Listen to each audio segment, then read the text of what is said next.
संत जन दरिया बंदन करे नमो नमो भगवन्त नमो नमो हरे गुरु नमो नमो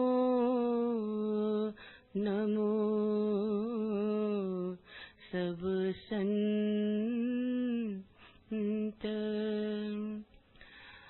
दरिया सतगुरु शब्द सो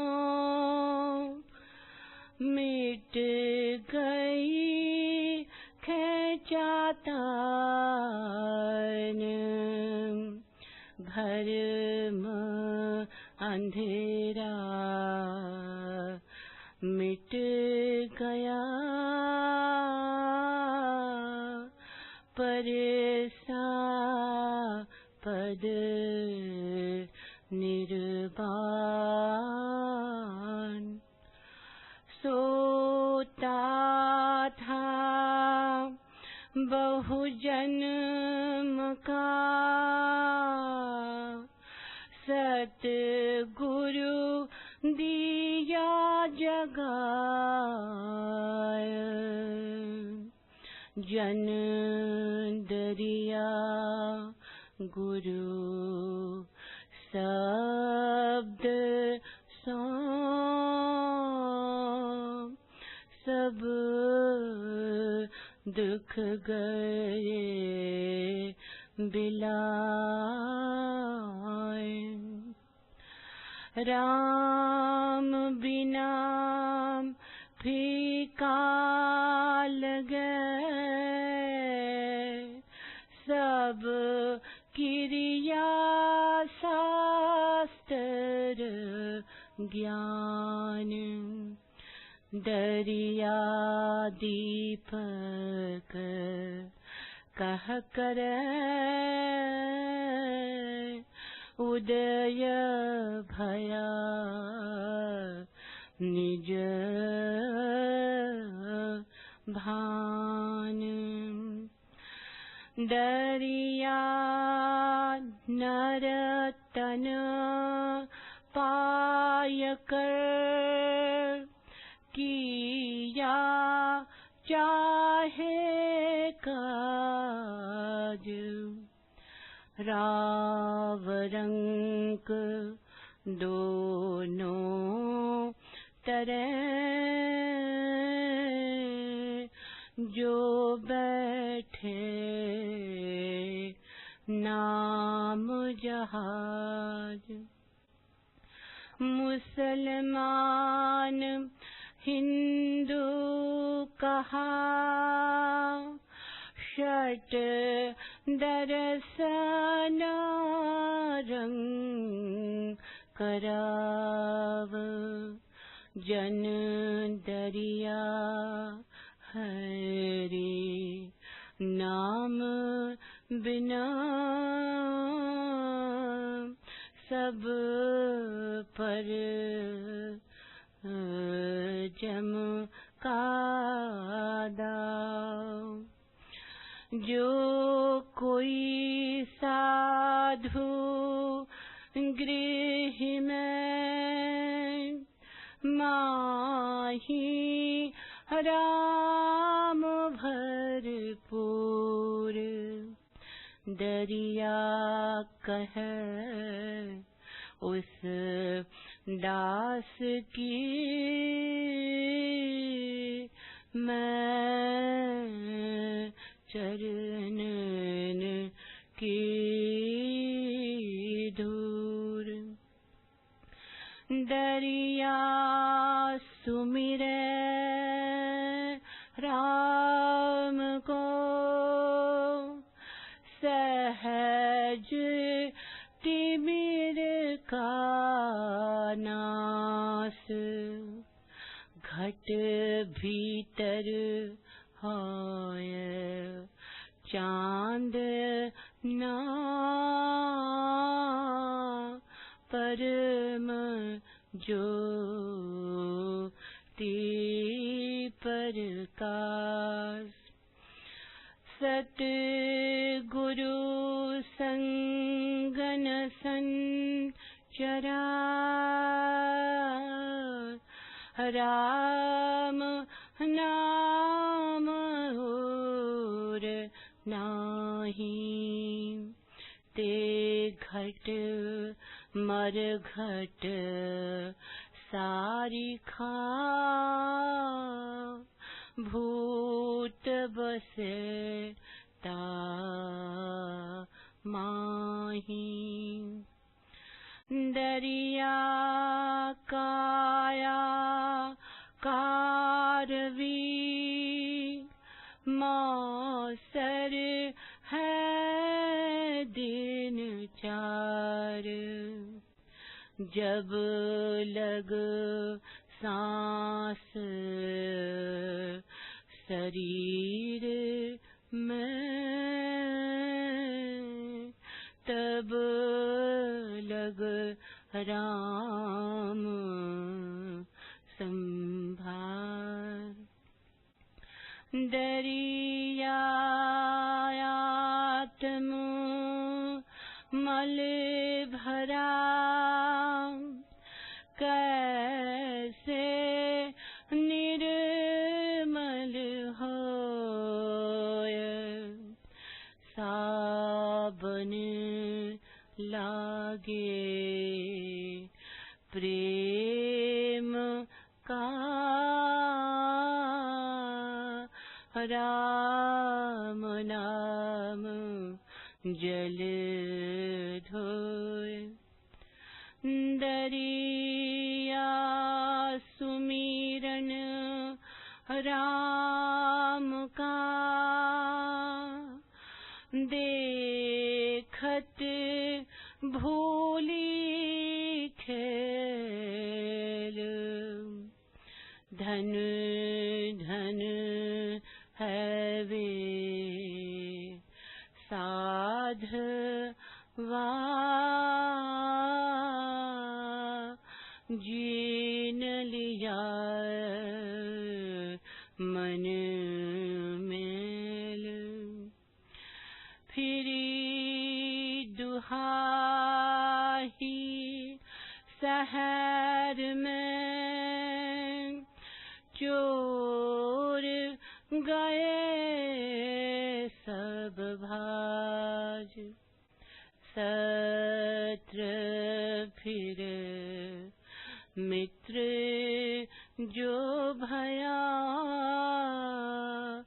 हुआ राम का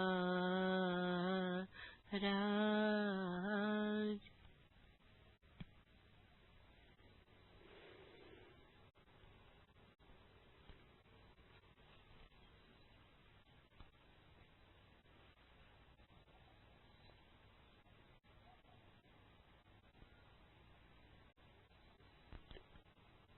मनुष्य चेतना के 3 आयाम हैं। एक आयाम है गणित का, विज्ञान का, गद्य का। दूसरा आयाम है प्रेम का, काव्य का, संगीत का। और तीसरा आयाम है अनिर्वचनीय। न उसे गद्य में कहा जा सकता, न पद्य में। तर्क तो असमर्थ है ही उसे कहने में। प्रेम के भी पंख टूट जाते हैं।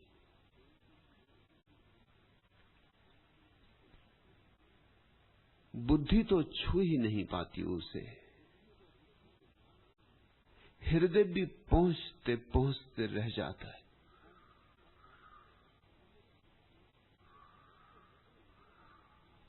जिसे अनिर्वचनीय का बोध हो वह क्या करे, कैसे कहे,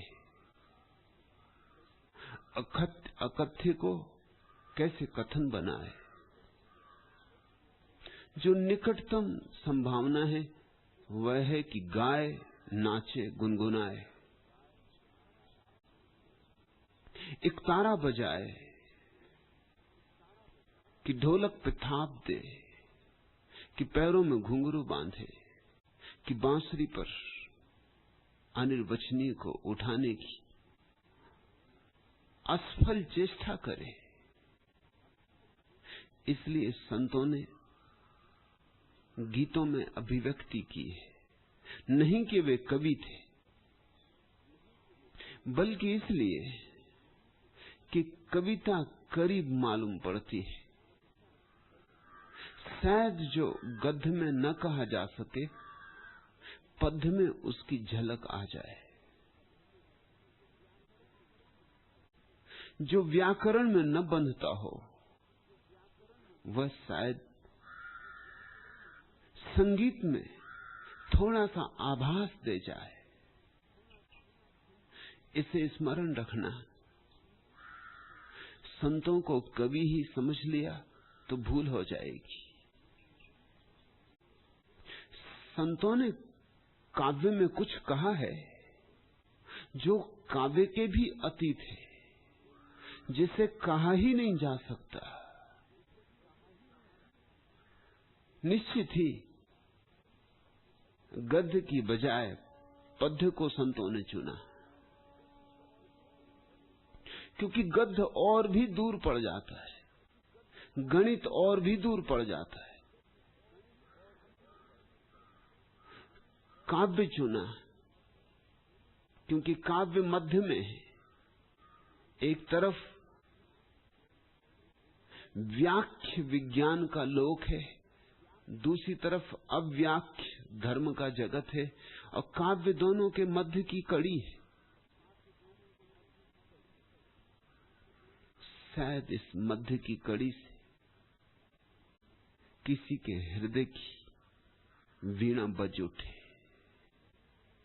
इसलिए संतों ने गीत गाए। गीत गाने को नहीं गाए, तुम्हारे भीतर सोए गीत को जगाने को गाए। उनकी भाषा पर मत जाना, उनके भाव पर जाना। भाषा तो उनकी अटपटी होगी। जरूरी भी नहीं कि संत सभी पढ़े लिखे थे, बहुत तो उनमें गैर पढ़े लिखे थे। लेकिन पढ़े लिखे होने से सत्य का कोई संबंध भी नहीं है, गैर पढ़े लिखे होने से कोई बाधा भी नहीं है। परमात्मा दोनों को समान रूप से उपलब्ध है। सच तो यह है, पढ़े लिखे को शायद थोड़ी बाधा हो, उसका पढ़ा लिखापन ही अवरोध बन जाए। गैर पढ़ा लिखा थोड़ा ज्यादा बोला, थोड़ा ज्यादा निर्दोष, उसके निर्दोष चित्त में, उसके भोले हृदय में सरलता से प्रतिबिंब बन सकता है। कम होगा विकृत प्रतिबिंब, क्योंकि विकृत करने वाला तर्क मौजूद ना होगा। झलक ज्यादा अनुकूल होगी सत्य के, क्योंकि विचारों का जाल ना होगा जो झलक को अस्त व्यस्त करे। सीधा सीधा सत्य झलकेगा, क्योंकि दर्पण पर कोई शिक्षा की धूल नहीं होगी।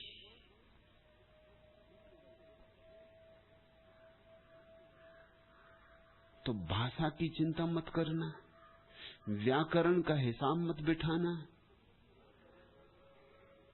छंद भी उनके ठीक है या नहीं इस विवेचना में भी ना पड़ना, क्योंकि ये तो चूकना हो जाएगा, ये तो व्यर्थ में उलझना हो जाएगा। ये तो गए फूल को देखने और फूल के रंग और फूल के रसायन और फूल किस जाति का है और किस देश से आया है, इस सारे इतिहास में उलझ गए और भूल ही गए कि फूल तो उसके सौंदर्य में है। गुलाब कहां से आया, क्या फर्क पड़ता है। ऐतिहासिक चित्त इसी चिंता में पड़ जाता है कि गुलाब कहां से आया। आया तो बाहर से, उसका नाम ही कह रहा है। नाम संस्कृत का नहीं, हिंदी का नहीं। गुल का अर्थ होता है फूल, आब का अर्थ होता है शान, फूल की शान। आया तो ईरान से, बहुत लंबी यात्रा की, लेकिन ये भी पता हो कि ईरान से आया है गुलाब, तो गुलाब के सौंदर्य का थोड़ी इससे कुछ अनुभव होगा। गुलाब शब्द की व्याख्या भी हो गई तो भी गुलाब से तो वंचित ही रह जाओगे। गुलाब की पखुड़ियां तोड़ ली, पखुड़ियां गिन ली, वजन नाप लिया, तोड़ फोड़ करके सारे रसायन खोज लिए, किन किन से मिलके बना, कितनी मिट्टी, कितना पानी, कितना सूरज, तो भी तो गुलाब के सौंदर्य से वंचित रह जाओगे। ये गुलाब को जानने के ढंग नहीं। गुलाब की पहचान तो उन आंखों में होती जो गुलाब के इतिहास में नहीं उलझती, गुलाब की भाषा में नहीं उलझती, गुलाब के विज्ञान में नहीं उलझती, जो सीधे सीधे नाचते हुए गुलाब के साथ नाच सकता है, जो सूरज में उठे गुलाब के साथ उसके सौंदर्य को पी सकता है, जो भूल ही सकता है अपने को गुलाब में, डुबा सकता है अपने को गुलाब में, और गुलाब को अपने में डूब जाने दे सकता है, वही जानेगा।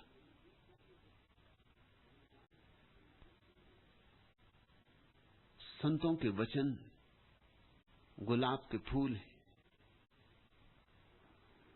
विज्ञान, गणित, तर्क और भाषा की कसौटी पर उन्हें मत कसना, नहीं तो अन्याय होगा। वे तो वंदनाएं हैं, अर्चनाएं हैं, प्रार्थनाएं हैं। वे तो आकाश की तरफ उठी हुई आंखें, वे सब पृथ्वी की आकांक्षाएं हैं, चांद तारों को छू लेने के लिए। उस अभीप्सा को पहचानना, वह अभीप्सा समझ में आने लगे तो संतों का हृदय तुम्हारे सामने खुलेगा। उस संतों के हृदय में द्वार है परमात्मा का। तुम्हारे सब मंदिर मस्जिद, तुम्हारे गुरुद्वारे, तुम्हारे गिरजे परमात्मा के द्वार नहीं, लेकिन संतों के हृदय में निश्चित द्वार है। जीसस के हृदय को समझो तो द्वार मिल जाएगा। चर्च में नहीं, मोहम्मद के प्राणों को पहचान लो तो द्वार मिल जाएगा, मस्जिद में नहीं। ऐसे ही एक अद्भुत संत दरिया के वचनों में हम आज उतरते, फूलों की तरह लेना, संभाल के, नाजुक बात है, ख्याल रखना। फूलों को सोना जिस पत्थर पर कसते हैं उस पर नहीं कसा जाता है। फूलों को सोने की कसने की कसौटी पे कस कस के मत देखना, नहीं तो सभी फूल गलत हो जाएंगे। एक बाउल फकीर से एक बड़े शास्त्रज्ञ पंडित ने पूछा कि प्रेम प्रेम प्रेम, निरंतर प्रेम का जप किए जाते हो, ये प्रेम है क्या? मैं भी तो समझूं। इस प्रेम का किस शास्त्र में उल्लेख है, किन वेदों का समर्थन है? वह बाउल फकीर हंसने लगा, उसका एक तारा बजने लगा। खड़े होकर वो नाचने लगा। पंडित ने कहा, नाचने से क्या होगा और एक तारा बजाने से क्या होगा? व्याख्या होनी चाहिए प्रेम की और शास्त्रों का समर्थन होना चाहिए। कहते हो प्रेम परमात्मा का द्वार है, मगर कहां लिखा है? और नाचो मत, बोलो, एक तारा बंद करो, बैठो। तुम मुझे धोखे में न डाल सकोगे। औरों को धोखे में डाल देते हो एक तारा बजा के, नाच के। औरों को लुभा लेते हो, मुझको ना लुभा सकोगे। उस बाउल फकीर ने फिर भी एक गीत गाया। उस बाउल फकीर ने कहा, गीतों के सिवाय हमारे पास कुछ और है नहीं। यही गीत हमारे वेद, यही गीत हमारे उपनिषद, यही गीत हमारे कुरान। क्षमा करें, नाचूंगा, एक तारा बजाऊंगा, गीत गाऊंगा, यही हमारी व्याख्या है।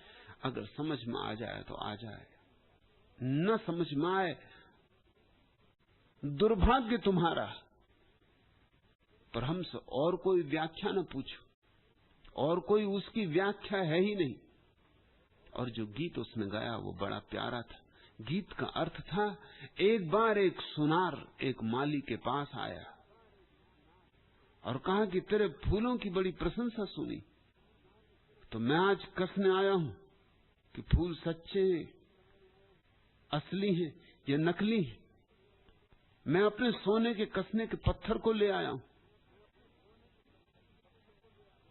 और वह सुनार उस गरीब माली के गुलाबों को पत्थर पर कस कस के फेंकने लगा कि सब झूठे, कोई सच्चे नहीं। उस बाउल फकीर ने कहा, जो उस गरीब माली के प्राणों पर गुजरी, वही तुम्हें देख के मेरे प्राणों पर गुजर रही है।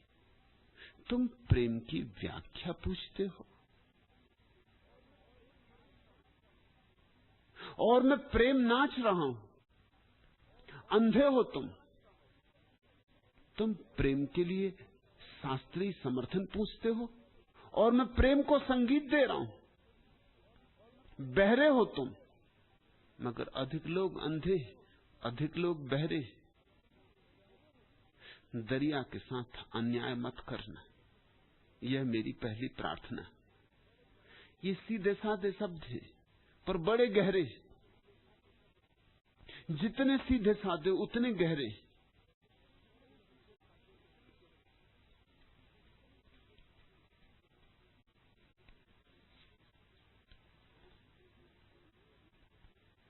नहीं पूरी पड़ी सारी दिशाएं एक अंजलि को, अधूरी रह गई मेरी विधा एकांत पूजन की। बंधी ओंकार की अविराम सैलाकार बाहों में, नहीं पूरी हुई कोई कड़ी मेरे समर्पण की। समूचा सूर्य भी आजन्म पूजा दीप की मेरे न बन पाया अकंपित वर्तिका का शुभ्र नीराजन। जपी अपराह्न रंजित स्तब्ध मेरी आयु गायत्री, न कर पाई अभी तक अंश भर उस दीप्ति का बंधन। जीवन भर भी तुम्हारी गायत्री हो जाए तो भी उस अनिर्वचनीय की व्याख्या नहीं होती, और सूरज भी तुम्हारी आरती का दिया बन जाए तो भी पूजा पूरी नहीं होती। नहीं पूरी पड़ी सारी दिशाएं एक अंजलि को, अधूरी रह गई मेरी विधा एकांत पूजन की। बंधी ओंकार की अविराम सैलाकार बाहों में, नहीं पूरी हुई कोई कड़ी मेरे समर्पण की। समूचा सूर्य भी आजन्म पूजा दीप की मेरे, न बन पाया अकंपित वर्तिका का शुभ्र नीराजन। जपी अपराह्न रंजित स्तब्ध मेरी आयु गायत्री, न कर पाई अभी तक अंश भर उस दीप्ति का वंदन। विकलता व्यर्थता इस परिक्रमित चक्रांत जीवन की, तुम ही जानो न जानो और कोई तो न जानेगा। किया मैंने नहीं आह्वान करुणा का तुम्हारी, जब क्षमा की पात्रता मुझ में न कोई और मानेगा। रहा विश्वास भावातीत मन की गत मई लैसा, नियति मेरी रही केवल उसी संपूर्ति में पकती, भुलाकर स्वप्न गर्भा प्रेरणा की मुक्त राहों को, रही अपनी क्षुभित आराधना की दीनता तकती। सदा टूटा किए सब अर्थ मेरे, शब्द तक मेरे, तुम्हारी भव्यता की दिव्य रेखा कृति न बन पाई। अव्यंजित ही सदा जो रह गई अभिशप्त प्राणों में, वही असहाय मेरी भावना निस्पंद पथराई। तुम्हारी सर्वचेतन सर्व आभासित असीमा का, न कोई पारदर्शी बोध मेरी प्रार्थना पाती। अथाई चिर विदारक शून्यता में मूक जड़ जैसी, निपट असमर्थ मेरी मुग्धता अफलित रही आती। न उसे कभी कहा गया, न कभी उसे कभी कहा जा सकेगा। फिर भी बड़ी करुणा है संतों की कि अकथ्य को कथ्य बनाने की चेष्टा की है, जानते हुए, भली भांति जानते हुए कि नहीं ये हुआ है, नहीं ये हो सकेगा। लेकिन फिर भी शायद कोई आतुर प्राण प्यास से भर उठे, शायद कोई सोई आत्मा पुकार से जग जाए। जानते हैं हम भली भांति, सदा टूटा किए सब अर्थ मेरे, शब्द तक मेरे, तुम्हारी भव्यता की दिव्य रेखा कृति न बन पाई। कौन बना पाया है परमात्मा के उस रूप को? कौन बांध पाया है रंगों में, शब्दों में? कोई रेखाकृति आज तक बन नहीं पाई। भुलाकर स्वप्न गर्भा प्रेरणा की मुक्त राहों को, रही अपनी क्षुभित आराधना की दीनता तकती। भक्त जानता है अपनी असमर्थता को, संत पहचानता है अपनी दीनता को। विकलता व्यर्थता इस परिक्रमित चक्रांत जीवन की, तुम ही जानो न जानो और कोई तो न जानेगा। और परमात्मा ही पहचानता है भक्त की असमर्थता, और परमात्मा ही पहचानता है भक्त की अथक चेष्टा। नहीं जो कहा जा सकता उसे कहने की, नहीं जो जताया जा सकता उसे जताने की, नहीं जो बताया जा सकता उसे बताने की। इसलिए बड़ी सूक्ष्म प्रीति भरी आंखें चाहिए, बड़ी सरल निर्दोष श्रद्धा भरी बाहें चाहिए, तो ही आलिंगन हो सकेगा।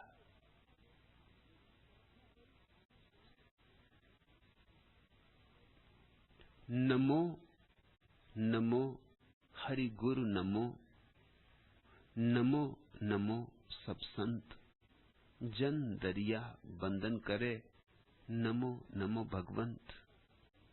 दरिया कहते हैं पहला नमन गुरु को, और गुरु को हरि कहते। नमो नमो हरि गुरु नमो,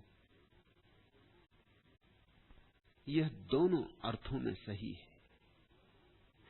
पहला अर्थ कि गुरु भगवान है, और दूसरा अर्थ कि भगवान ही गुरु है। गुरु से जो बोल जाता है वह वही है जिसे तुम खोजने चले हो। वह तुम्हारे भीतर भी बैठा है, उतना ही जितना गुरु के भीतर, लेकिन तुम्हें अभी बोध नहीं, तुम्हें अभी उसकी पहचान नहीं। गुरु के दर्पण में अपनी छवि को देखकर पहचान हो जाएगी। गुरु तुमसे वही कहता है जो तुम्हारे भीतर बैठा हरि भी तुमसे कहना चाहता है, मगर तुम सुनते नहीं। भीतर की नहीं सुनते तो शायद बाहर की सुन लो। बाहर की तुम्हारी आदत है, तुम्हारे कान बाहर की सुनने से परिचित है, तुम्हारी आंखें बाहर को देखने में निष्णात है। भीतर तो क्या देखोगे? भीतर तो आंख कैसे मोड़ें ये कला ही नहीं आती, और भीतर तो कैसे सुनोगे? इतना शोरगुल है सिर का, मस्तिष्क का, कि वह धीमी धीमी आवाज कहीं न मालूम कहां खो जाएगी। बोलता तो तुम्हारे भीतर भी हरि है, लेकिन पहले तुम्हें बाहर के हरि को सुनना पड़े। थोड़ी पहचान होने लगे, थोड़ा संग साथ होने लगे, थोड़ा रस उभरने लगे, तो जो बाहर तुमने सुना है एक दिन वही भीतर तुम्हें सुनाई पड़ जाएगा। चूंकि गुरु केवल वही कहता है जो तुम्हारे भीतर की अंतरात्मा कहना चाहती, इसलिए गुरु को हरि कहा और इसलिए हरि को गुरु कहा है। नमो नमो हरि गुरु नमो। दरिया कहते नमन करता हूं, बार बार नमन करता हूं। नमन का अर्थ इतना ही नहीं होता कि किसी के चरणों में सिर झुका देना। नमन का अर्थ होता है किसी के चरणों में अपने को चढ़ा देना। ये सिर झुकाने की बात नहीं, ये अहंकार विसर्जित कर देने की बात है। नमो नमो सब संत। और जिस दिन समझ में आ जाती है बात, उस दिन बड़ी हैरानी होती कि सभी संत यही कहते थे। कितने भेदभाव माने थे, कितने विवाद थे, कितने वितंडा, कितने शास्त्रार्थ। पंडित जूझ रहे, मल्ल युद्ध में लगे। हिंदू मुसलमान से जूझ रहा है, मुसलमान ईसाई से जूझ रहा है, ईसाई जैन से जूझ रहा है, जैन बौद्ध से जूझ रहा है। सब गुत्थम गुत्था एक दूसरे से जूझ रहे हैं, बिना इस सीधी सी बात को जाने कि जो महावीर ने कहा है उसमें और जो मोहम्मद ने कहा है उसमें रत्ती भर भेद नहीं, भेद हो नहीं सकता। सत्य एक है। उस सत्य को जान लेने वाले को ही हम संत कहते। जो सत्य से एक हो गया उसी को संत कहते। तो जिस दिन तुम्हें समझ में आ जाएगी बात, तो तुम बाहर के गुरु में भगवान को देख सकोगे, भीतर के भगवान में गुरु को देख सकोगे, और सारे संतों में बेशर्त फिर ये भेद ना करोगे कौन अपना कौन पराया। सारे संतों में भी उसी एक अनुगूंज को सुन सकोगे। कितनी ही हो वीणाएं, संगीत एक है, और कितने ही हो दीप, प्रकाश एक है, और कितने ही फूल, सौंदर्य एक है।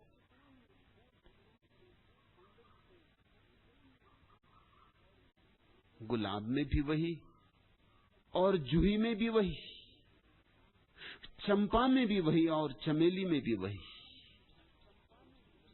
सौंदर्य एक है, अभिव्यक्तियां भिन्न। निश्चित ही कुरान की आयतें अपना ही ढंग रखती, अपनी शैली है उनकी, अपना सौंदर्य है उनका। समझो कि जूही के फूल,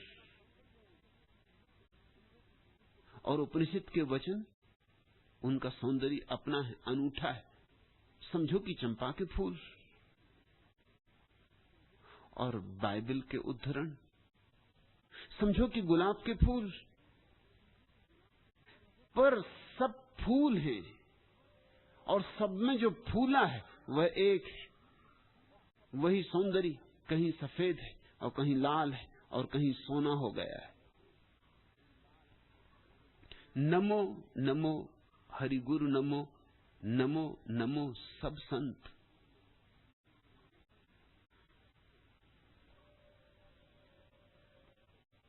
जन दरिया बंधन करे, नमो नमो भगवंत। और दरिया कहते हैं जिस दिन ऐसा दिखाई पड़ा कि बाहर भी वही, भीतर भी वही, और सारे संतों में भी वही, फिर अंततः ये भी दिखाई पड़ा कि जो संत नहीं है उनमें भी वही। पहचान बढ़ती गई, गहरी होती चली गई। जन दरिया बंधन करे।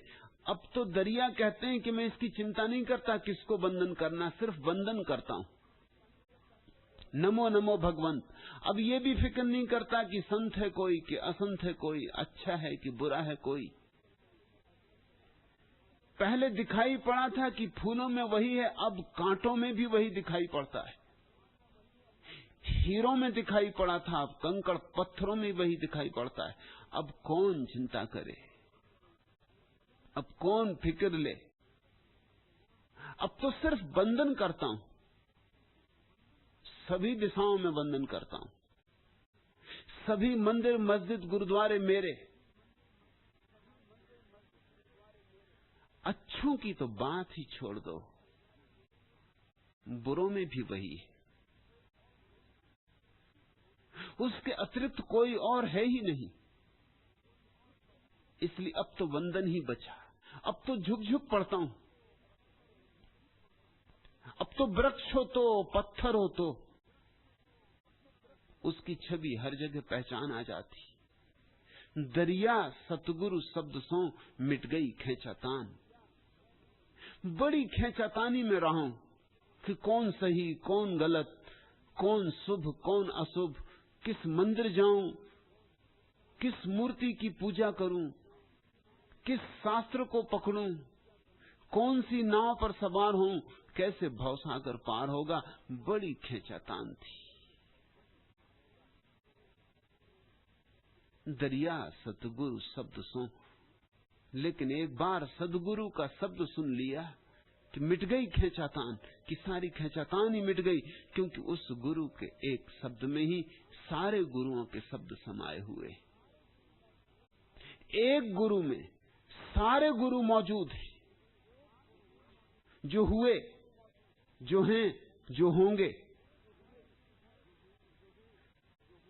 एक गुरु में सारे गुरु मौजूद हैं।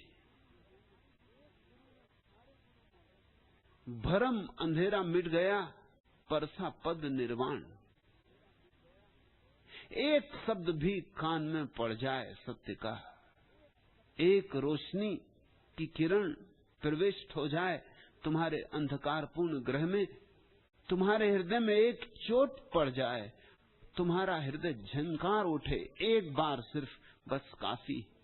भरम अंधेरा मिट गया। उसी क्षण मिट जाता है सारा अंधकार, भ्रम का, माया का, मोह का। परसा पद निर्वाण। उसी क्षण उस महत पद का छूना हो जाता, हाथ में आ जाता है, स्पर्श हो जाता निर्वाण का।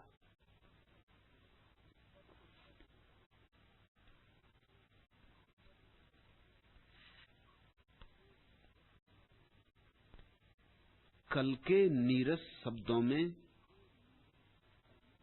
करनी है बात आज की, अभिव्यक्ति भावना अपनी भाषा में समाज की। है विवश किंतु कर देता कवि को उसका ही स्वर। माना कहना है कठिन किंतु है मौन कठिनतर। कविता साधन ही नहीं, साधना साध्य सभी कुछ। मंदिर वंदना प्रसाद और आराध्य सभी कुछ। भ्रम है कहना निर्माण किया कविता का कवि ने। रचना की थी या जगा दिया कमलों को रवि ने। यह दूर हटा दो शब्दकोश, है व्यर्थ खोजना इस मुद्रित पुस्तक में यह जागृत शब्द योजना।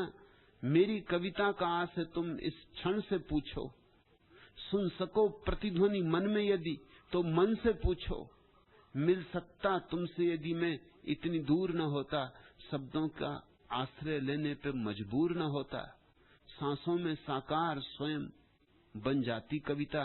तुम सुनते मेरी बात स्वयं बन जाती कविता।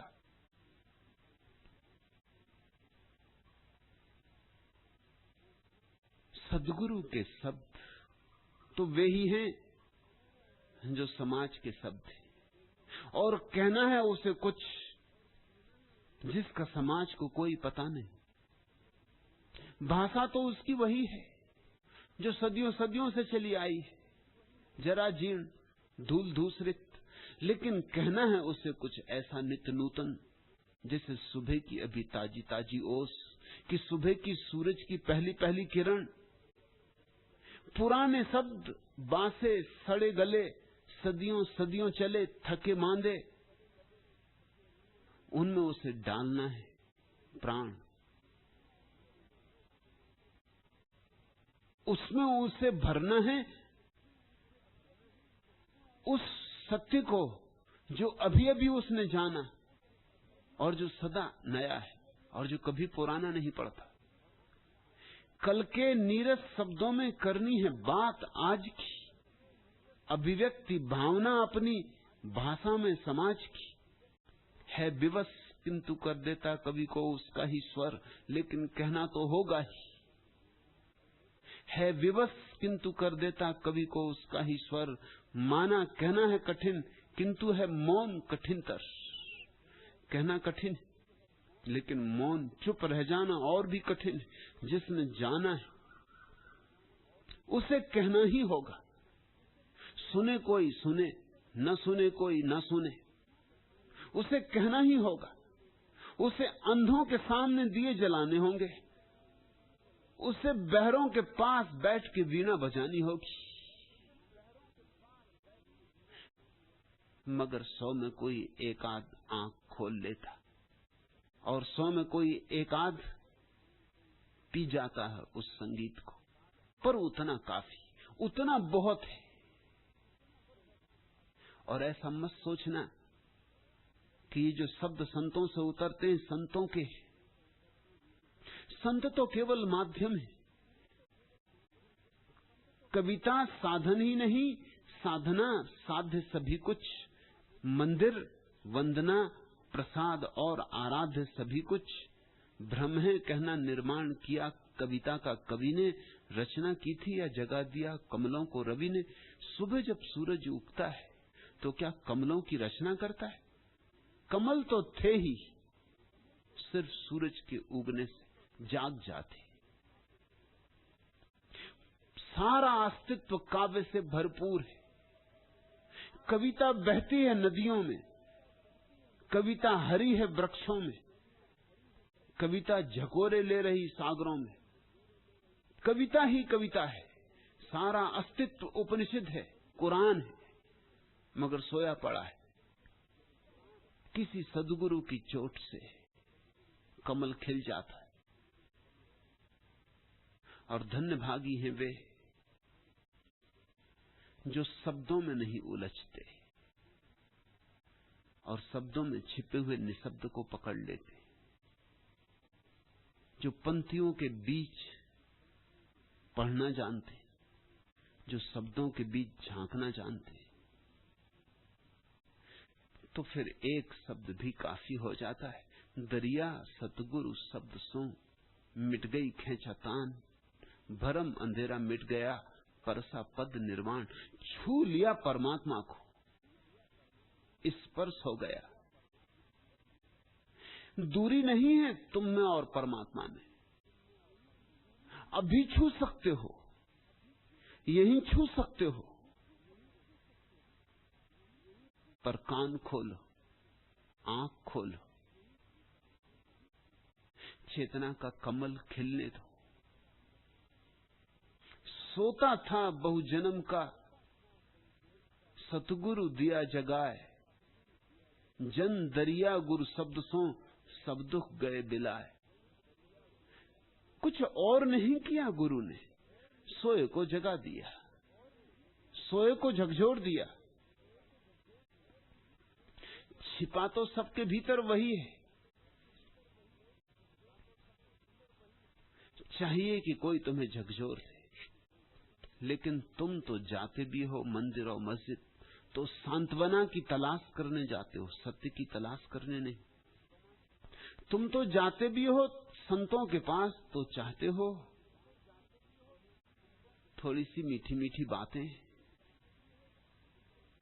कि तुम और सफलता से सपने देख सको। तुम जाते भी हो तो आशीष मांगने जाते हो कि तुम्हारे सपने पूरे हो जाएं। और जो तुम्हें आशीष दे देते होंगे वे तुम्हें प्रीतिकर भी लगते होंगे, और जो तुम्हारी पीठ ठोंक देते होंगे और कहते होंगे तुम बड़े पुण्यात्मा हो, और कहते होंगे कि तुमने मंदिर बनाया और धर्मशाला बनाई और तुम कुंभ भी हो आए और हज की यात्रा कर ली, अब और क्या करने को शेष है। परमात्मा तुमसे प्रसन्न है, तुम्हारा स्वर्ग निश्चित है। जो तुमसे ऐसी झूठी बातें, व्यर्थ की बातें कह देते हो, वे तुम्हें प्रीतिकर भी लगते होंगे। झूठ अक्सर मीठे होते। एक तो झूठ है, तो अगर कड़वे हो तो कौन स्वीकार करेगा? झूठ पर मिठास चढ़ानी पड़ती, सांत्वना की मिठास।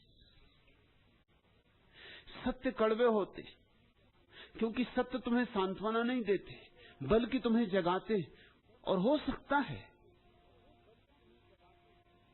कि तुम अपनी नींद में बड़े प्यारे सपने देख रहे हो, तो जगाने वाला दुश्मन मालूम पड़े। सद्गुरु सदा ही कठोर मालूम पड़ेगा।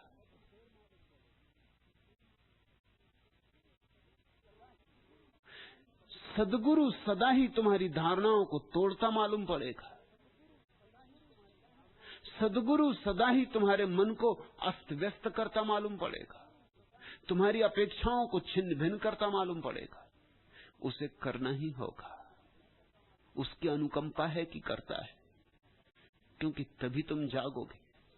भंग हो तुम्हारे स्वप्न तो ही तुम जागोगे। नींद प्यारी लगती है, विश्राम मालूम होता है। जो भी जगाएगा वो दुश्मन मालूम होगा, पर बिना जगाए तुम्हें पता भी न चलेगा कि तुम कौन हो और कैसी अपूर्व तुम्हारी संपदा है।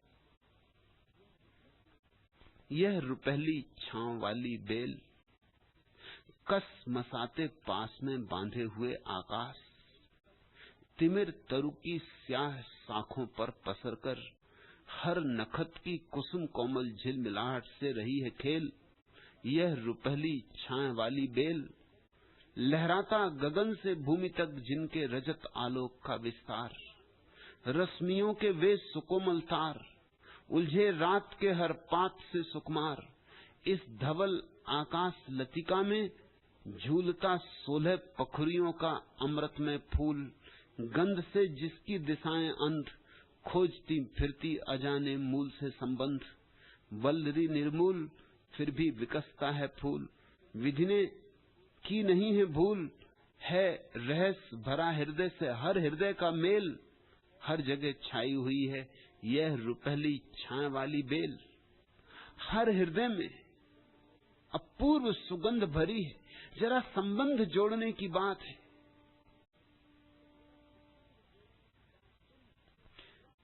तुम कस्तूरी मृग हो, कस्तूरा हो, भागते फिरते, खोजते फिरते दूर दूर, और जिस गंध की तलाश कर रहे हो वह गंध तुम्हारे भीतर से उठ रही।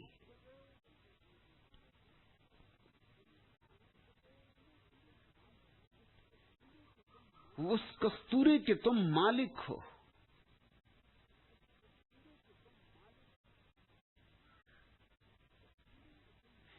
कस्तूरी कुंडल बसे, तुम्हारे भीतर बसी है। कोई जगाए, कोई हिलाए, कोई तुम्हें सचेत करे, और जो भी तुम्हें सचेत करेगा वह तुम्हें नाराज करेगा। इतना स्मरण रहे तो सतगुरु मिल जाएगा। इतना बोध रहे कि जो तुम्हें जगाएगा वह तुम्हें जरूर नाराज करेगा, तो सतगुरु को खोजना कठिन नहीं होगा। जो तुम्हें सांत्वना देते हो और तुम्हारे घावों को मलम पट्टी करते हो और तुम्हारे अंधेरे को छिपाते हो और तुम्हारे ऊपर रंग पोत देते हो, उनसे सावधान रहना। सांत्वना जहां से मिलती हो समझ लेना कि वहां सद्गुरु नहीं है। सद्गुरु तो झकझोरेगा, उखाड़ देगा वहां से जहां तुम हो, क्योंकि नई तुम्हें भूमि देनी और नया तुम्हें आकाश देना है। सोता था बहु जन्म का, सतगुरु दिया जगाए।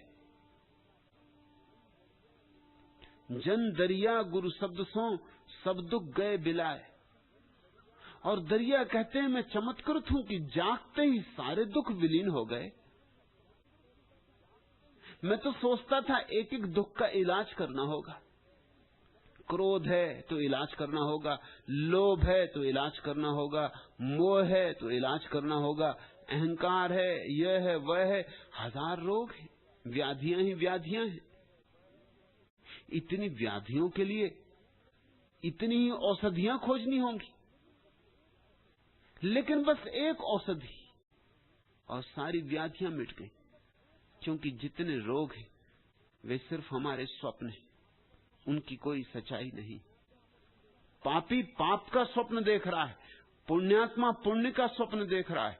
जागा हुआ न तो पापी होता है न पुण्यात्मा होता है, जागा हुआ तो सिर्फ जागा हुआ होता है, उसका कोई स्वप्न नहीं होता। चोर होने का स्वप्न देख रहा है और तुम्हारे तथाकथित साधु होने का सपना देख रहे हैं। जागा हुआ न तो असाधु होता न साधु होता, बस जागा हुआ होता है। और जागते ही सारे रोग मिट जाते। एक समाधि सारी व्याधियों को ले जाती।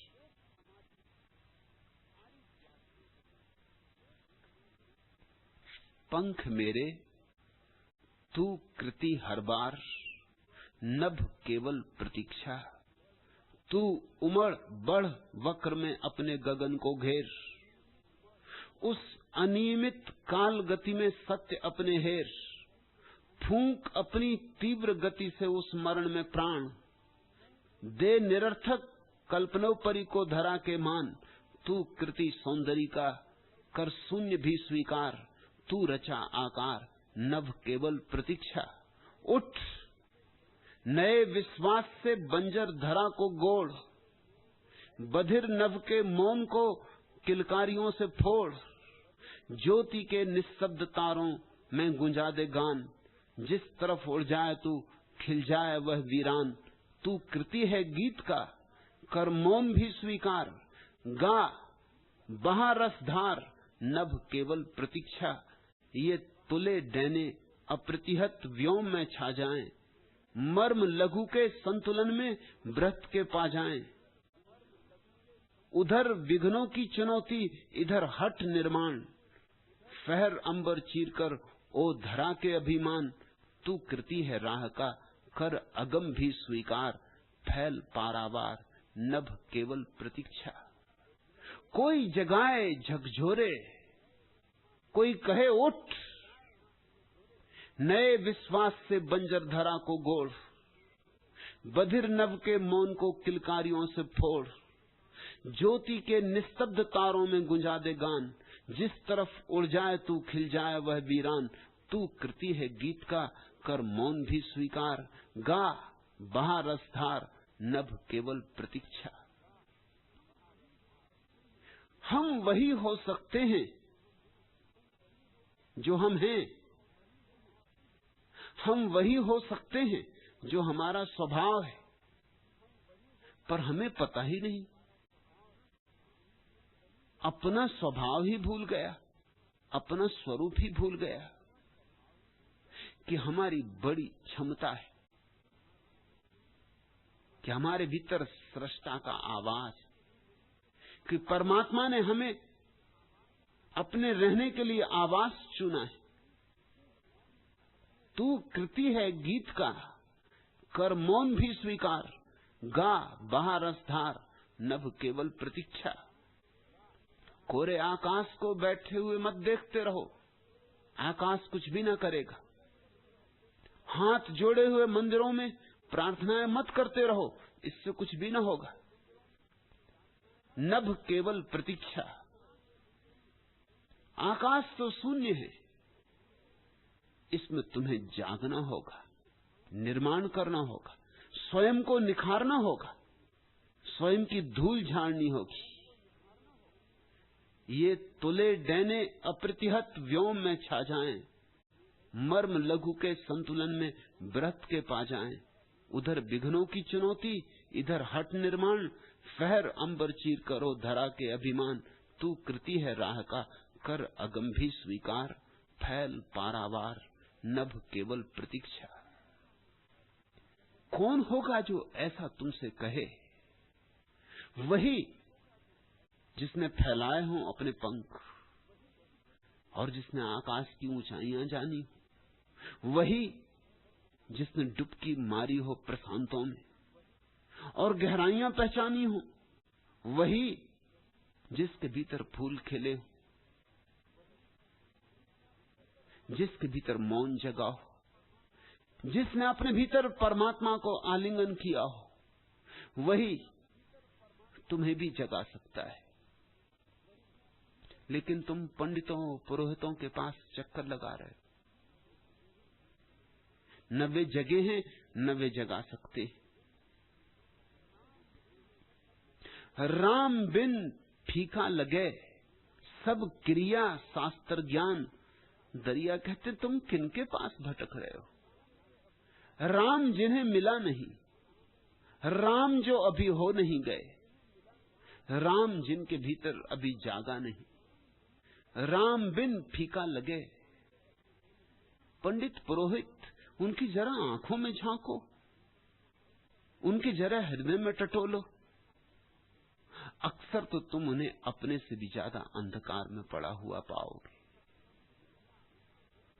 सब क्रिया शास्त्र ज्ञान, जरूर क्रियाकांड वे जानते और शास्त्र भी बहुत उनके पास है, और शास्त्रों से सीखा हुआ तोतों जैसा ज्ञान भी उनके पास बहुत है, मगर उसका कोई मूल्य नहीं, उनके जीवन पर उसकी कोई छाप नहीं। मैं मुल्ला नसरुद्दीन के गांव गया था। मुल्ला मुझे नगर का दर्शन कराने ले गया। विश्वविद्यालय की भव्य इमारत को देखकर मैंने मुल्ला से कहा, नसरुद्दीन, क्या यही विश्वविद्यालय है? सुंदर है, भव्य है। हो, मुल्ला ने उत्तर दिया। फिर गांधी मैदान आया, विशाल मैदान। तो मैंने कहा, यही है गांधी मैदान? मुल्ला ने कहा, हो। हर बात के उत्तर में हो शब्द सुनकर मैंने पूछा, यह हो क्या होता है? हो, मुल्ला ने कहा, यहां का आंचलिक शब्द है। बिना पढ़े लिखे लोग हां को हो बोलते। तो मैंने कहा, लेकिन नसरुद्दीन तुम तो पढ़े लिखे हो। उसने कहा, हो।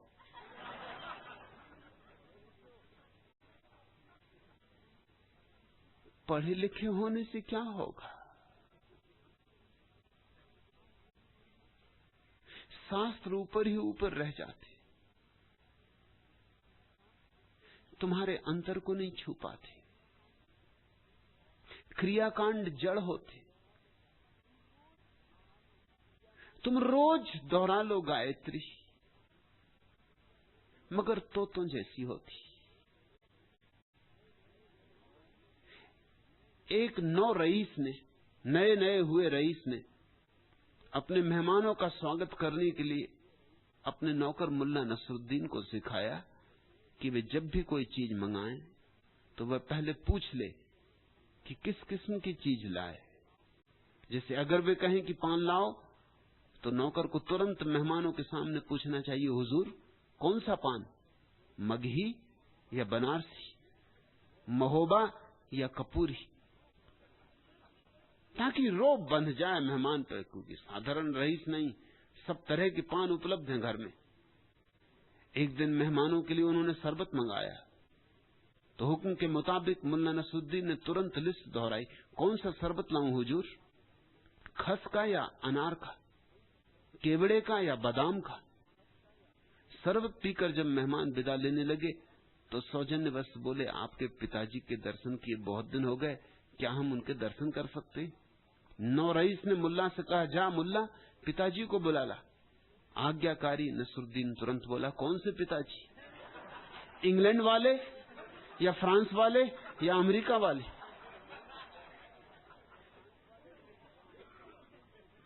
क्रियाकांड में उलझा हुआ आदमी इससे ज्यादा ऊपर नहीं उठ पाता। सब थोथा थोथा, समझ नहीं होती क्या कर रहा है। जैसा बताया है वैसा कर रहा है। कितनी आरती उतारनी उतनी आरती उतार देता है। कितने चक्कर लगाने मूर्ति के उतने चक्कर लगा लेता है, कितने फूल चढ़ाने उतने फूल चढ़ा देता है, कितने मंत्र जपने उतने मंत्र जप लेता है, कितनी माला फेरनी उतनी माला फेर देता है। लेकिन हृदय का कहीं भी संस्पर्श नहीं और न कहीं कोई बोध है। राम बिना फीका लगे, दरिया ठीक कहते हैं, जब तक भीतर का राम न जगे या किसी जागे हुए राम के साथ संग साथ न हो जाए, तब तक सब फीका है। सब क्रिया शास्त्र ज्ञान दरिया दीपक कह करे, उदा भया निज भान। और जब अपने भीतर ही सूरज उगाता है तो फिर बाहर के दियों की कोई जरूरत नहीं रह जाती, न शास्त्र की जरूरत रह जाती, न क्रियाकांडों की जरूरत रह जाती। जब अपना ही बोध हो जाता है तो फिर आवश्यक नहीं होता कि हम दूसरों के उधार बोध को ढोते फिरें। दरिया दीपक कह करे, उदय भया निज भान। दरिया कहता है अब तो कोई जरूरत नहीं, अब उपनिषद कुछ कहते हो तो कहते रहें, ठीक ही कहते, कुरान कुछ कहती हो तो कहती रहे, ठीक ही कहती है। अपना ही कुरान जग गया, अपने ही भीतर आयतें खिलने लगी, अपने भीतर ही उपनिषद पैदा होने लगे। सद्गुरु सिद्धांत नहीं देता, सद्गुरु जागरण देता है। सद्गुरु शास्त्र नहीं देता, स्वबोध देता है। सद्गुरु क्रियाकांड नहीं देता, स्वानुभूति देता है, समाधि देता है। दरिया नर्तन पाकर किया चाहे काज, राव रंग दोनों तरह जो बैठे नाम जहाज। दरिया कहते हैं जिंदगी मिली है तो कुछ कर लो, असली काम कर लो, किया चाहे काज। ऐसे ही व्यर्थ के कामों में मत उलझे रहना। कोई धन इकट्ठा कर रहा, कोई बड़े पद पर चढ़ा जा रहा, सब व्यर्थ हो जाएगा। मौत आती ही होगी, मौत आएगी, सब पानी फेर देगी तुम्हारे किए पर। जिस दरिया नर्तन पाकर किया चाहे काज, ये मनुष्य का अद्भुत जीवन मिला है। असली काम कर लो। असली काम क्या है? राव रंग दोनों तरह जो बैठे नाम जहाज। प्रभु का स्मरण कर लो, प्रभु के स्मरण की नाव पर सवार हो जाओ।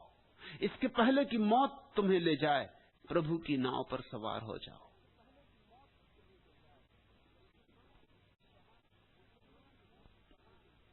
मुसलमान हिंदू कहा, सट दर्शन रंग राव, जन दरिया हरिनाम बिन, सब पर जम का दाव। और ख्याल रखना, मौत फिक्र नहीं करती कि तुम हिंदू हो, फिक्र नहीं करती कि गरीब हो कि अमीर, और मौत फिक्र नहीं करती कि चपरासी हो कि राष्ट्रपति, कोई फर्क नहीं पड़ता। मुसलमान हिंदू कहा, सट दर्शन रंग राव, इससे भी फर्क नहीं पड़ता है कि तुम्हें 6 दर्शन कंठस्थ थे, कि तुम 4 वेद के पाठी हो, कि तुम पूरी कुरान स्मृति से दोहरा सकते हो। मौत इन सब बातों की चिंता नहीं करेगी। जन दरिया हरिनाम बिन, सिर्फ एक चीज पर मौत का बस नहीं चलता, वह है राम का तुम्हारे भीतर जग जाना, राम की सूरत ही पैदा हो जाना। अन्यथा सब पर जम का दांव, सब पर मौत का कब्जा है। सिर्फ राम अमृत है, बाकी सब मरण धर्मा है।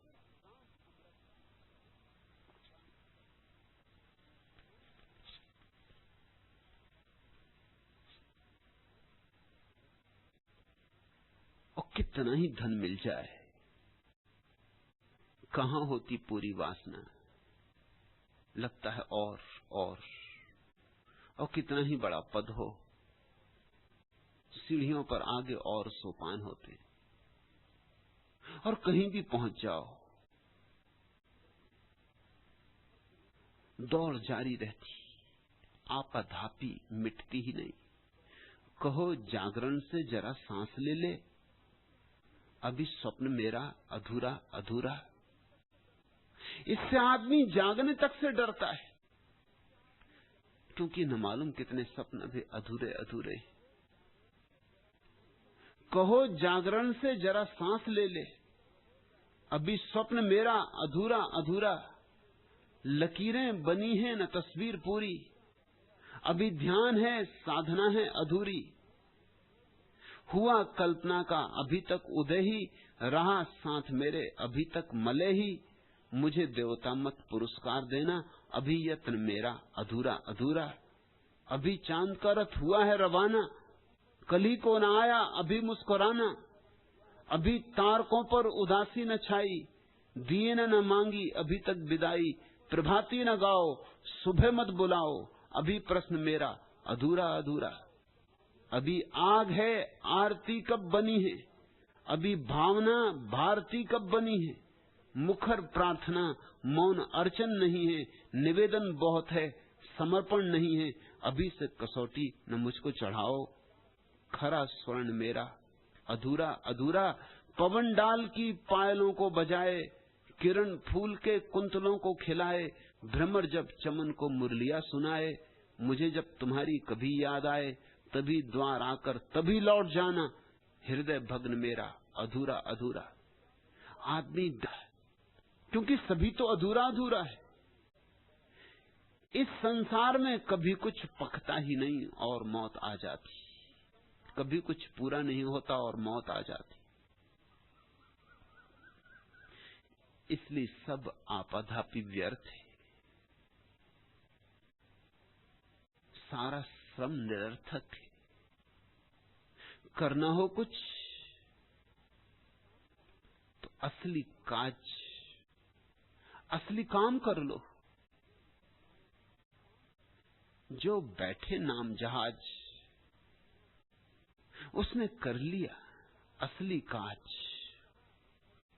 मुसलमान हिंदू कहा सत, जन दरिया हरिनाम बिन सब पर जम का दाव। जो कोई साधु गृह में मां ही राम भरपूर, दरिया कह उस दास की मैं चरणन की धूर। जिसको साधु में असाधु में राम दिखाई पड़ने लगे, बस जानना वही पहुंचा है। जो कोई साधु गृह में मां ही राम भरपूर, जो संसारी में भी राम को ही देखता है, ग्रही में भी राम को ही देखता है, अग्रही में भी, सन्यासी और संसारी में जिसे भेद ही नहीं, जिसे दोनों में एक ही राम दिखाई पड़ता है, दिखाई पड़ा है। दरिया उस दास की मैं चरणन की धूल, बस मैं उसके ही चरणों की धूल हो जाऊं, इतना ही काफी है। बस इतनी आकांक्षा काफी है। जिसने राम को जाना हो, उसके चरण तुम्हारे हाथ में आ जाएं तो राम तुम्हारे हाथ आ गए। जिसने राम को जाना हो, उसकी बात तुम्हारे कान में पड़ जाए तो राम की बात तुम्हारे कान में पड़ गई। दरिया सुमरे राम को सहज तिमिर का नाश, घट भीतर होए चांदना परम ज्योति प्रकाश। स्मृति और सारा अंधकार मिट जाता है, ऐसे जैसे कोई दिया जलाए और अंधकार मिट जाए। इस बात को खूब ध्यान में रख लेना। तुम्हें बार बार उल्टी ही बात समझाई जाती रही, तुम्हें निरंतर नीति की शिक्षा दी गई और धर्म से तुम्हें वंचित रखा गया है। नीति की इतनी शिक्षा दी गई है कि धीरे धीरे तुम नीति को ही धर्म समझने लगे हो। नीति और धर्म बड़े विपरीत आयाम। नीति का अर्थ होता है एक एक बीमारी से लड़ो। नीति का अर्थ होता है क्रोध है तो अक्रोध साधो, और लोभ है तो अलोभ साधो, और आसक्ति है तो अनासक्ति साधो।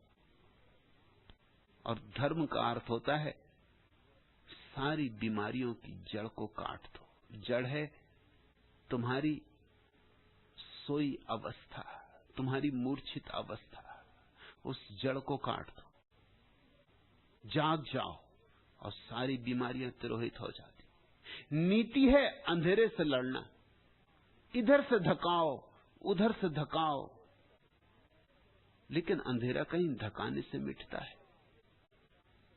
दिए को जलाओ, धर्म का अर्थ है दिए को जलाओ, अंधेरे की बात ही छोड़ो। मुझसे लोग आके पूछते हैं क्रोध कैसे मिटे, लोग सभी को एक ही उत्तर देता हूं, ध्यान करो। एक दिन एक व्यक्ति ने पूछा क्रोध कैसे मिटे, मैंने कहा ध्यान करो। वो बैठी था, तभी दूसरे ने पूछा कि लोभ कैसे मिटे, मैंने कहा ध्यान करो।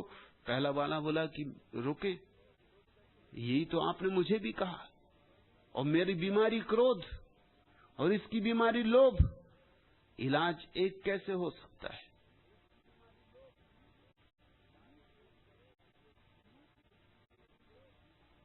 नीति प्रत्येक बीमारी की अलग अलग व्यवस्था करती, इसलिए नीति बड़ी तर्कयुक्त मालूम होती। नीति कितनी ही तर्कयुक्त मालूम। नैतिक व्यक्ति धार्मिक नहीं होता, धार्मिक व्यक्ति अनिवार्य रूप से नैतिक हो जाता है, स्वाभाविक रूप से नैतिक हो जाता है। एक ही चीज करनी, जागना है। नींद क्या है और जागना क्या है? एक वस्तु है, एक बिंब है, मैं दोनों के बीच, मेरे द्रग दोनों के बीच। कितना भी मैं चितवन फेरूं, चाहे एक किसी को हेरूं, उभय बने रहते हैं द्रग में, सर में पंकज कीच। एक रूप है, एक चित्र है, मैं है मन खींच। एक सत्य है, एक स्वप्न है, मैं दोनों के बीच, मेरे द्रग दोनों के बीच। प्यासा थल जल की आशा में रटता है जब खग भाषा में, रवि कर ही तब घन गागर भर जाते हैं बंसीच। एक ब्रह्म है, एक प्रकृति है, मैं दोनों के बीच, मेरे द्रग दोनों के बीच। ये मैं भाव, बस ये मैं भाव हमारी निद्रा है, हमारी तंद्रा है, हमारी मूर्छा है। जिसने मैं भाव छोड़ा वह जागा। इस मैं के कारण दो हो गए हैं जगत। प्रकृति नदी में डुबा दो, मिट्टी के घड़े में पानी भर जाएगा, बाहर भी वही पानी है, भीतर भी वही पानी, बीच में एक मिट्टी की दीवार खड़ी हो गई। अब घड़े का पानी अलग मालूम होता, नदी का पानी अलग मालूम होता। अभी अभी एक थे, अब भी एक है, बस जरा सी घड़े की दीवार, पतली सी मिट्टी की दीवार। बस ऐसी क्षीण सी अहंकार की एक भाव दशा है जो हमें परमात्मा से अलग किए, और हम बीच में खड़े हैं, इसलिए प्रकृति और परमात्मा अलग मालूम हो रहे हैं। जहां मैं गया वहां प्रकृति और परमात्मा भी एक हो जाते।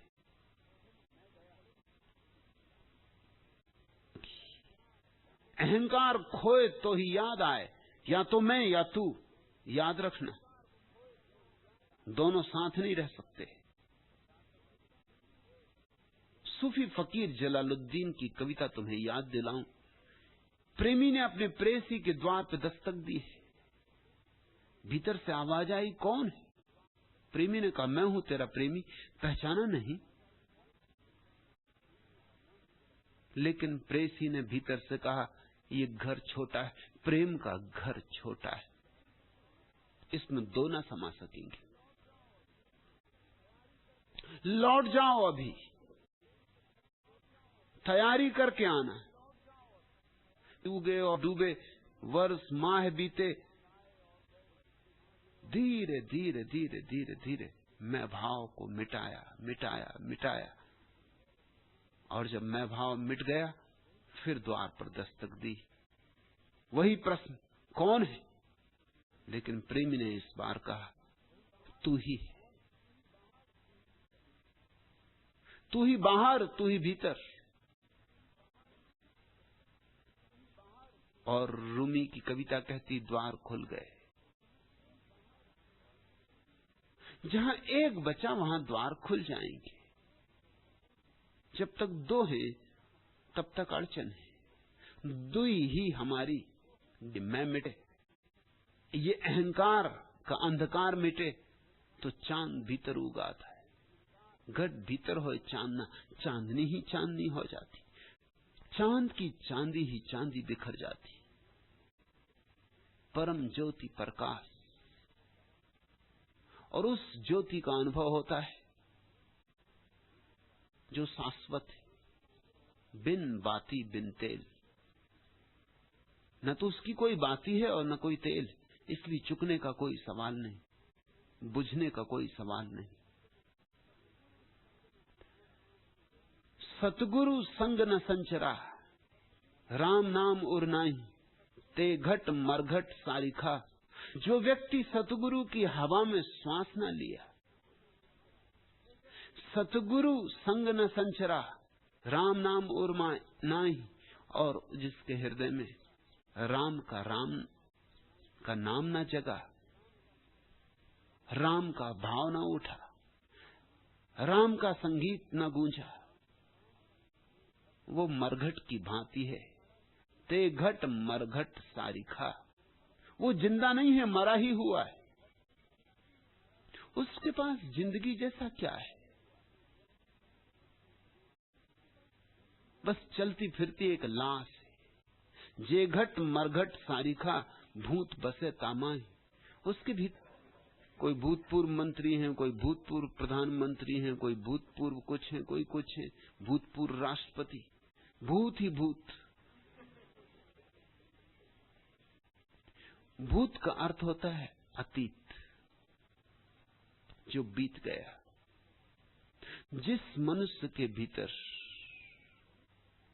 सिर्फ अतीत ही अतीत है और वर्तमान का कोई संस्पर्श नहीं, वह भूत है।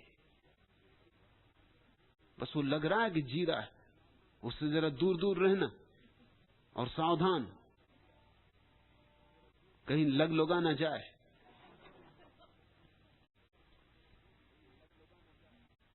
अरे कल जो बीत गए हैं उनको इकट्ठा करता रहता। मन है ही क्या सिवाय स्मृति के, और स्मृति यानी भूत। अतीत से छोड़ो नाता, वर्तमान से जोड़ो। काश एक क्षण को भी तुम्हारे भीतर भूत न रह जाए। भूत नहीं रहेगा तो उसकी छाया जो पड़ती भविष्य, वो भी नहीं रहेगी। भविष्य भूत की छाया है। भूत गया, भविष्य गया, तब रह जाता है शुद्ध वर्तमान।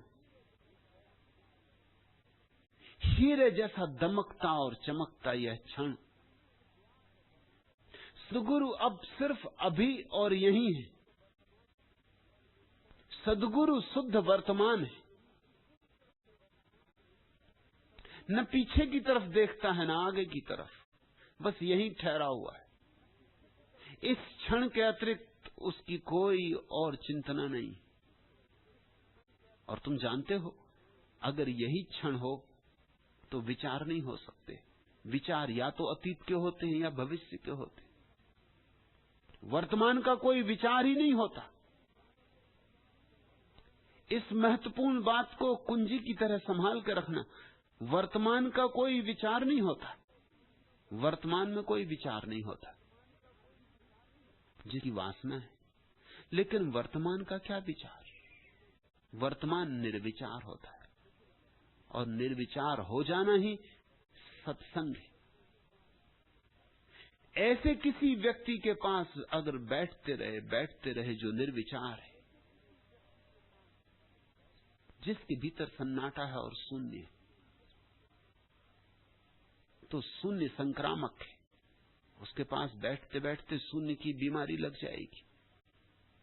तुम्हारे भीतर भी सन्नाटा छाने लगेगा। तुम्हारे भीतर भी धीरे धीरे शून्य की तरंगें उतरने लगेंगी। जिसके साथ रहोगे वैसे हो जाओगे। सत्संग बैठना, जहां फूल खिले हैं वहां बैठना। थोड़ी बहुत गंध पकड़ ही जाएगी, तुम्हारे बावजूद पकड़ जाएगी, और वही गंध तुम्हें अपने भीतर की गंध के मूल स्रोत की स्मृति दिलाएगी।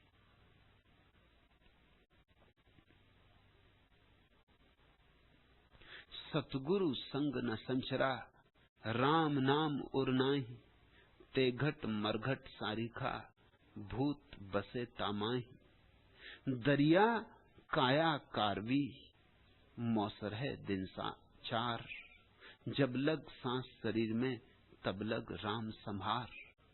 कहते हैं सुनो समझो, ये तुझे किसी जादूगर ने धोखा दे दिया हो, ऐसा धोखा है। मौसर है दिन चार, और बहुत ही छोटा अवसर है दिन चार का, बस 4 दिन का अवसर है। जब लग सांस शरीर में तब लग राम संहार। इन छोटे से दिनों में, इन थोड़े से समय में, इन 4 दिनों में राम को संभाल लो। जब तक सांस शरीर में, और अंत क्षण तक स्मरण रखना, जब तक श्वास रहे शरीर में तब तक राम को भूलना मत। राम को याद करते करते ही जो विदा होता है, उसे फिर दोबारा वापस देह में नहीं आना पड़ता। उनका राम नाम जल धोए। बहुत गंदगी है माना, निर्मल करना है इसे दरिया कहते। तो 2 काम करना, प्रेम का साबुन, जितना बन सके उतना प्रेम करो, जितना दे सको उतना प्रेम दो। प्रेम तुम्हारी जीवनचर्या हो। साबन लागे प्रेम का, राम नाम जल धोए। तो प्रेम से तो लगाओ साबुन, और राम नाम के जल से धोते रहो। प्रेम और ध्यान, बस 2 बातें, तो चूके अवसर। दरिया सुमिरन राम का, देखत भूली खेल। धन धन है वे साधवा, जिन लिया मन मेल। दरिया कहते हैं जब से राम का स्मरण आया और सब खेल भूल गए, और सब खेल ही हैं। छोटे बच्चे मनोपाली का खेल खेलते, बड़े बच्चे भी मनोपाली का खेल खेलते। छोटे बच्चों का बोर्ड होता मनोपाली का, सोना यहीं रहेगा, चांदी यहीं रहेगी, लेकिन फिर उसे कोई धन न कहेगा। हीरे भी पड़े रहेंगे, कंकड़ पत्थरों में हीरों में कोई भेद ना रहेगा। कोहिनूर और कोहिनूर के पास पड़ा हुआ कंकड़, दोनों में कोई मूल्य भेद नहीं होगा। आदमी मूल्य भेद खड़ा करता है। सब मूल्य भेद आदमी के निर्मित हैं, बनाए हुए, कल्पित हैं। दरिया सुमिरन राम का, देखत भूली खेल। और कैसे कैसे खेल चल रहे हैं। किसी तरह प्रसिद्ध हो जाऊं, लोग मुझे जान लें, लोगों में नाम हो, प्रतिष्ठा हो, सब खेल है। याद करो, वैज्ञानिक कहते हैं जिस जगह तुम बैठे हो वहां कम से कम 10 आदमियों की लाशें गड़ी। इतने लोग जमीन पर रह चुके कि अब तो हर जगह मरघट है। बस्तियां कई बार बस चुकी और उजड़ चुकी।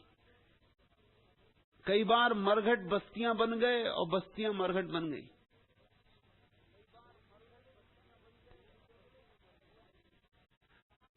मोहनजोदड़ो की खोज में, खुदाई में 7 परतें मिली। मोहनजोदड़ो 7 बार बसा और 7 बार उजड़ा।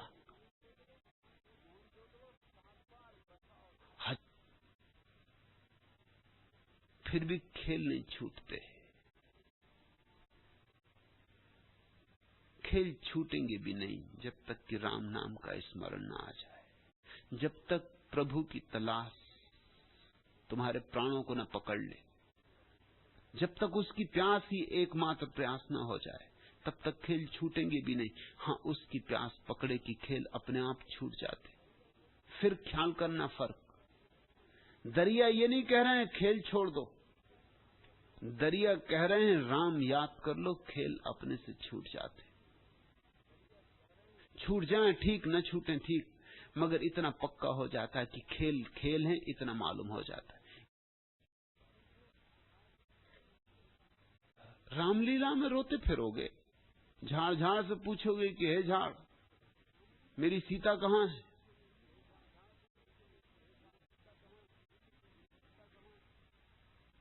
और जैसे ही पर्दा गिरा कि भागे घर की तरफ, क्योंकि वहां दूसरा सन्यास जो अभिनय परमात्मा दे दे कर लेता है। अगर उसने कहा कि चलो दुकानदार बनो तो दुकानदार बन गए, और उसने कहा कि शिक्षक बनो तो शिक्षक बन गए, और उसने कहा कि स्टेशन मास्टर बन जाओ तो स्टेशन मास्टर बन गए। ले ली झंडी और बताने लगे। मगर अगर एक बात याद बनी रहे कि खेल उसका, हम सिर्फ खेल खेल रहे। जब उसका बुलावा आ जाएगा कि अब लौट आओ घर, पर्दा गिर जाएगा, घंटी बज जाएगी, घर वापस लौट जाएंगे। खेल छोड़ने की ही बात नहीं है, खेल को खेल जानने में ही उस खेल ही है तो जाना कहां है। तो बच्चे थे, पत्नी थी, द्वार घर सब ठीक था, खेल था, चुपचाप खेलता रहता। छोड़ के भागा तो एक बात तो पक्की है कि उसने खेल को खेल न माना, बहुत असली मान लिया। अब ये भाग के जाएगा कहां? वो जो असली मानने वाली बुद्धि है वो तो साथ ही जाएगी ना। मन तो छूट नहीं जाएगा, घर छूट जाएगा, पत्नी छूट जाएगी, मगर पत्नी और घर को असली मानने वाला मन ये कहीं जाके आश्रम बना लेगा तो आश्रम का खेल खेलेगा। मेरे एक मित्र है, उनको मकान बनाने का शौक। तब मैं उस जगह से गुजरा जहां वो रहते थे, पहाड़ी पर। तो मैंने कहा कि जरा मोड़ तो होगा, 10-12 मील का चक्कर लगेगा, लेकिन जरा देखता चलूं कि वो कर क्या रहे हैं। हाबी का क्या हुआ? हाबी जारी थी, छाता लगाए भर दोपहरी में खड़े थे। मैंने पूछा क्या कर रहे हो? उन्होंने कहा आश्रम बनवा रहे। अब आश्रम बन रहा है, वही का वही आदमी, वही का वही खेल। तो मैंने कहा तुम वहीं से क्यों आए? ये काम तो तुम वहीं करते थे। और सच पूछो तो जब तुम मित्रों के मकान बनवाते थे तो उसमें कम आसक्ति थी, ये तुम अपना आश्रम बनवा रहे हो, इसमें आसक्ति और ज्यादा हो जाएगी। बस बात खत्म हो गई। फिर जहां हो वहीं विश्राम हो गया, फिर जैसे हो वहीं संन्यास्त हो गए।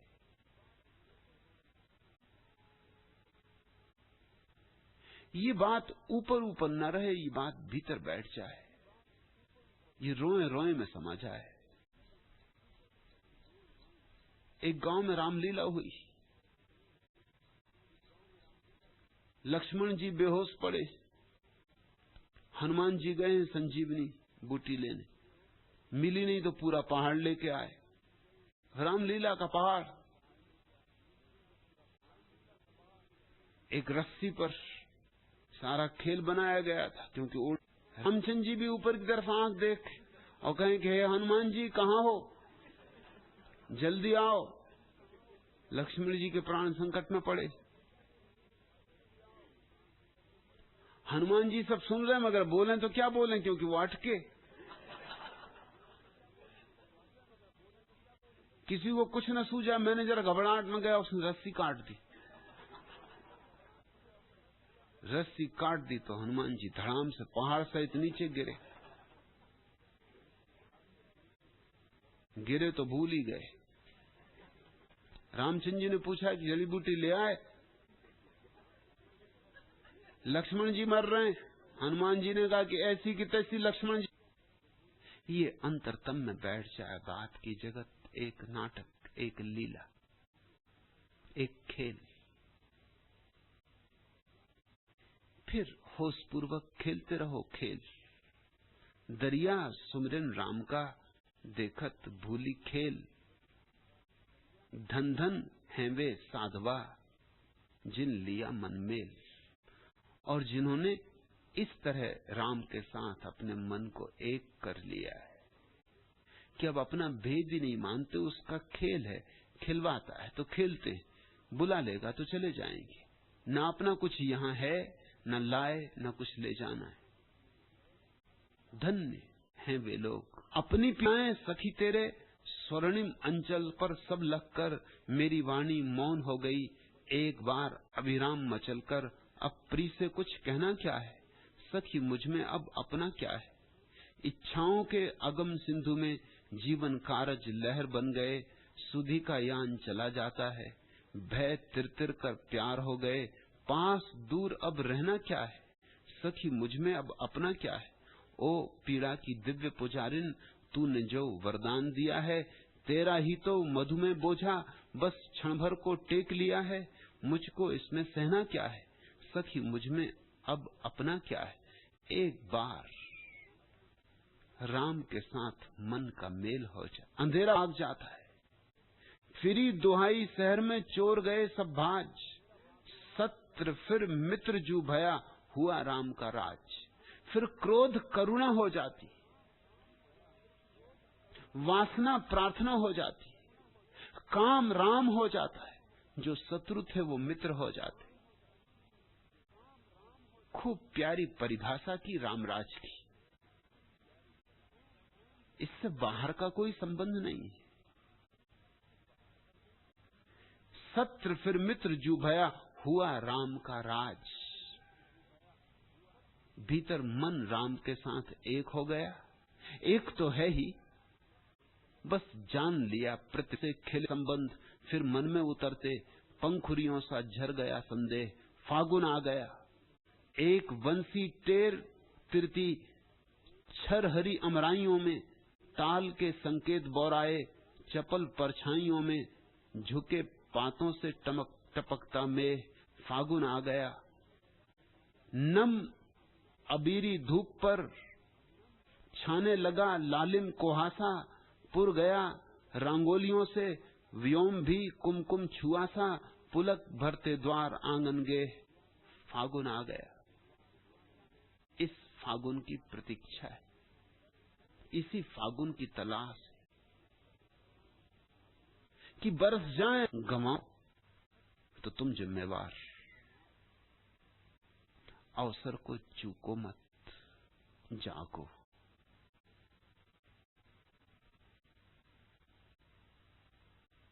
अमी झरत बिकसत कमल, दरिया कहते हैं अमृत बरसता है और कमल खिलते हैं। आज इतना ही।